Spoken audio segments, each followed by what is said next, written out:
AITA for saying that if my parents have another baby, I want nothing to do with it. I know the title sounds bad, but hear me out. I, 17, female, have had a rocky relationship with my parents since my siblings male, 10, male, 7, female, 3, male, 1, were born. I was an accident baby when my parents were teenagers and they have told me in arguments that I ruined their lives. However, this is not what this post is about. My parents are notorious workaholics and constantly accuse one another of cheating. It's stressful for everyone in the house, young ones included. All of my siblings have had paternity tests. Because they work so often, though, it means I am often left, for sometimes 48 hours, to care for my siblings alone. This has gotten so bad that the 9-month-old and 3-year-old sometimes cries for me instead of our actual mother. I cook for them, make sure they get to school on time and do their homework, I clean and play with them. The 10-year-old invites me to his football games. I don't get time to do anything for myself. Well, last week, me and my parents were arguing again. They want another baby to bring them closer together. I was furious and straight up told them that they didn't look after the kids they already had and I'd just end up having to look after another one. I told them that if they have another baby, I want nothing to do with it and they will be all on their own.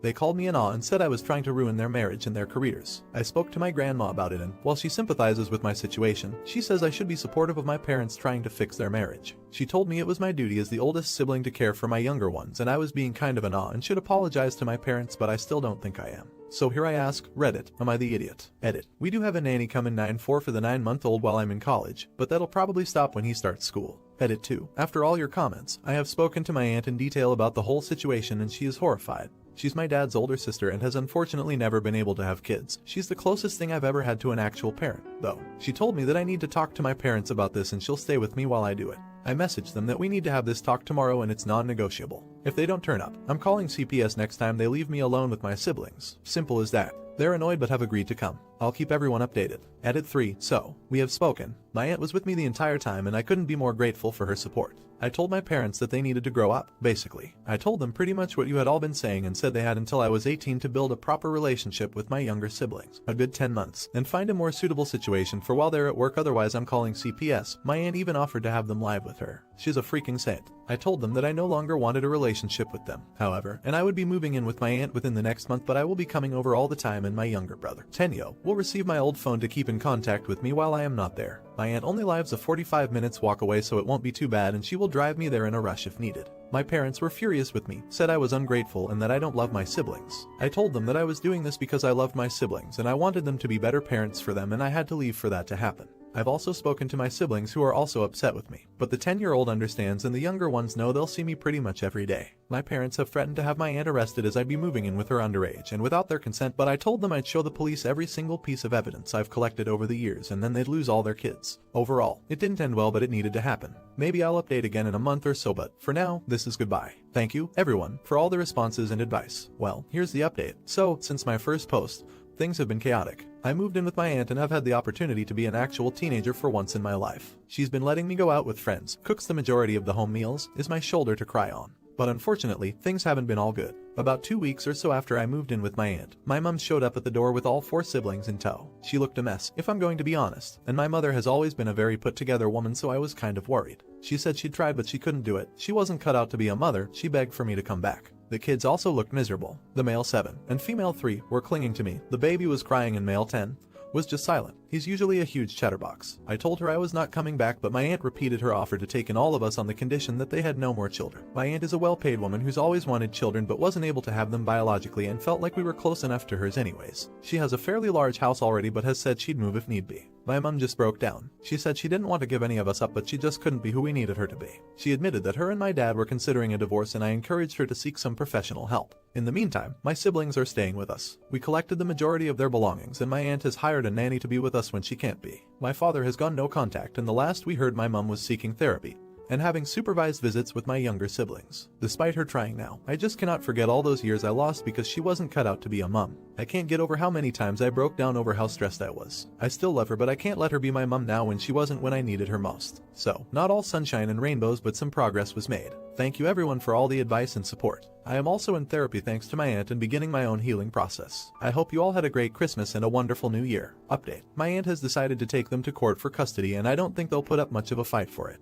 She's hired an amazing nanny that all the kids love, and while it's really hard, I'm trying to stop parenting my siblings and be their sister instead. There's still a long road ahead, but thank you all for the helpful advice. My siblings are thriving here and so am I. We still have not heard from my father at all and my mum drops in and out as she pleases. That's the update. Thank you again, not the idiot. I'm so glad your aunt is a wonderful woman with the resources to help, and I'm so sorry your mom is suffering. You have nothing to be sorry about. She's the mom, you're the kid, and she failed you. I hope she can get some help so that your younger siblings can maybe be raised by a capable mom. Not the idiot. I remember feeling so awful for you. I still do, because you were robbed of your childhood. I am, however, really happy for you now. You stood your ground, made positive changes to your life, and for sure completely changed the trajectory of your siblings' lives in ways you probably can't imagine. Therapy is also huge, so congrats on that step. If you continue to put in the effort, you will have a bright future. Did she do the right thing by going to her aunt? Let me know in the comments. Now, AITA for not allowing my family to see my daughter until after they explain why she wet herself. My daughter is 7 and autistic, partially verbal. During high-stress situations she goes mute.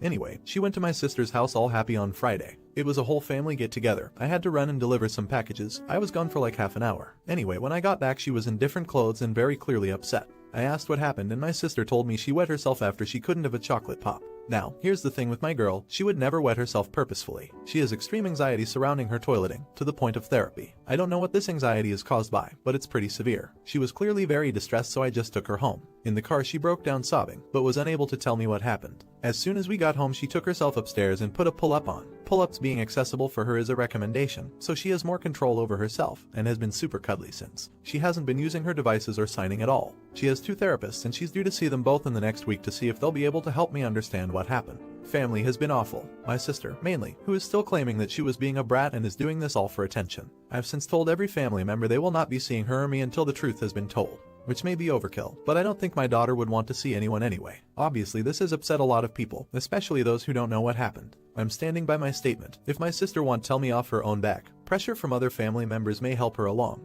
I'm slightly concerned I'm being a major ass, though, to those who want to see her and now can't. I'm starting to feel quite bad, despite having explained my situation in full. Am I the ass here? Update. First things first, my daughter is okay now. She's talking some, although not much. She's back to using her communication device, though. She had play therapy on Monday in which some things she acted out were minorly concerning. I apologize for not going into detail. Family have found my act and I'm trying to protect her privacy. She started talking again that day, too. There was immediate concern between myself and her therapist, which was then conveyed to her second therapist, who she sees on Thursdays. I am happy to say we have answers, however. On Wednesday my dad called me. He's been feeling guilty and was desperately trying to figure out what happened.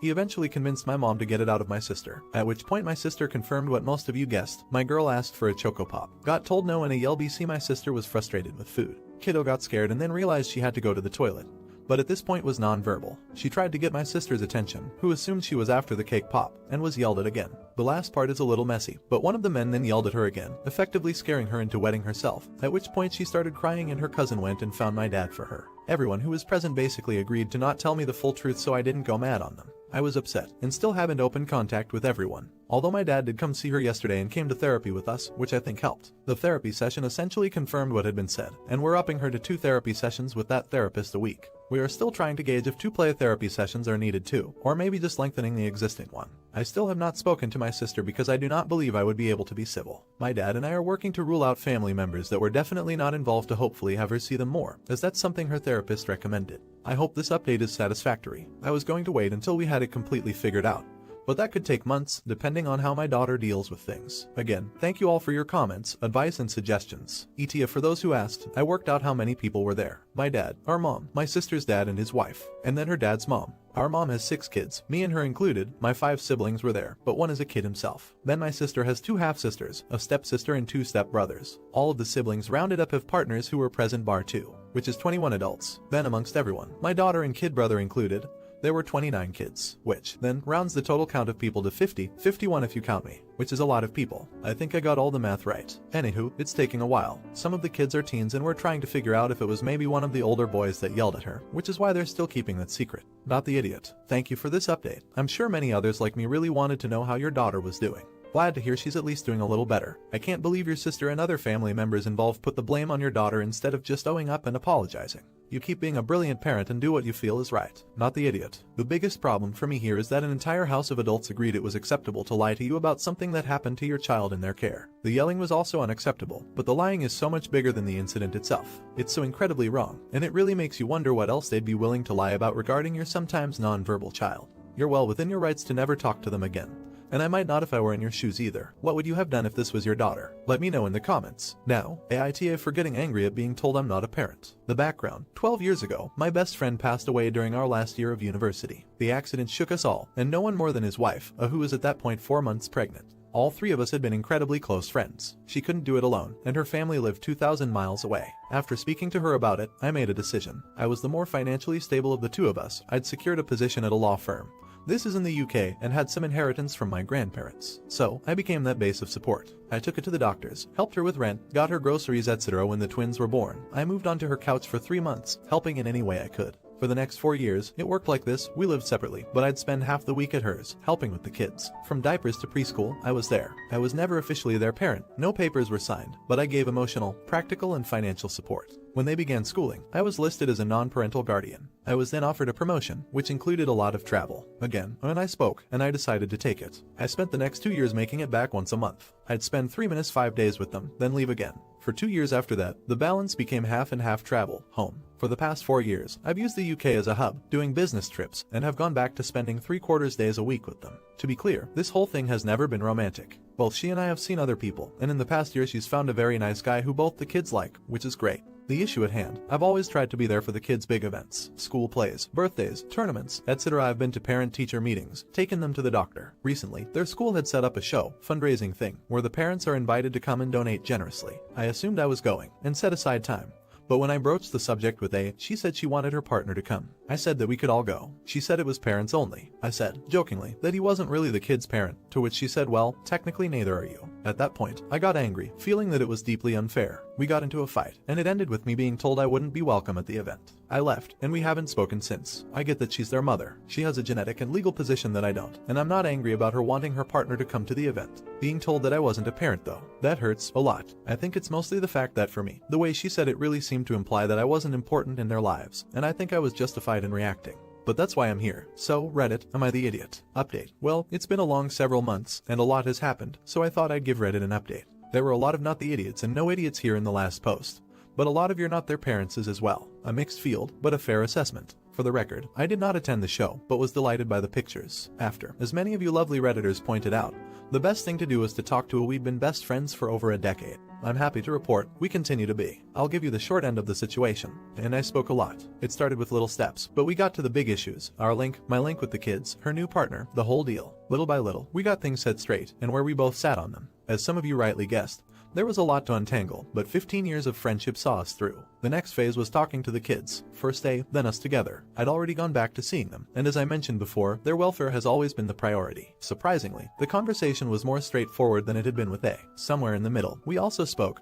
There was a lot of speaking, with A's partner, who I will be calling B. The beginning wasn't the smoothest, but we got there. Here's what came out of it. The truth of the matter is, I'm not the twins' biological father, but what we realized was that somewhere in the past 12 years of sharing our lives, and despite trying so hard not to overstep boundaries, I fell into the role. I can't separate myself, and they don't want me to. So slowly, we've been working on what this new, unconventional normality looks like. B has been a surprising godsend in all of this. I really think A's found a good guy. I'm still mostly called by my nickname, but the slips have gone uncorrected. In the meantime, B's gotten his own moniker. A little way down the line in all of this, COVID-19 became a thing, so we decided to take a big jump. I moved in. For the duration of quarantine, it was easier than moving their whole household into my flat. No better way to put an arrangement to the test. I'm back to my university days of sleeping on the couch, working at the kitchen table, and cooking every dinner. I've stopped not one, but 2 doomed attempts at self-dyeing hair, and had a conversation with one twin about taking my surname when he's older. He thinks it makes his name sound cooler. I've said that we'll ask his mom. So Reddit, I hope that this can bring a bit of joy to the Am I the Idiot community. It's not easy, we're adjusting, and we know that this will remain unconventional. However, the kids are happy, and we adults are too. P.S. To the Redditor who named me as the Intercontinental Super Uncle Warbucks, when this is all over, I'm getting that on a mug. Edit. Thank you all so much for the well wishes. I'm glad to have been able to share this lovely update with you all. Edit 2. A lot of you lovely folks have inquired about adoption. In the UK, there is no option to adopt someone you are not related to unless you're A.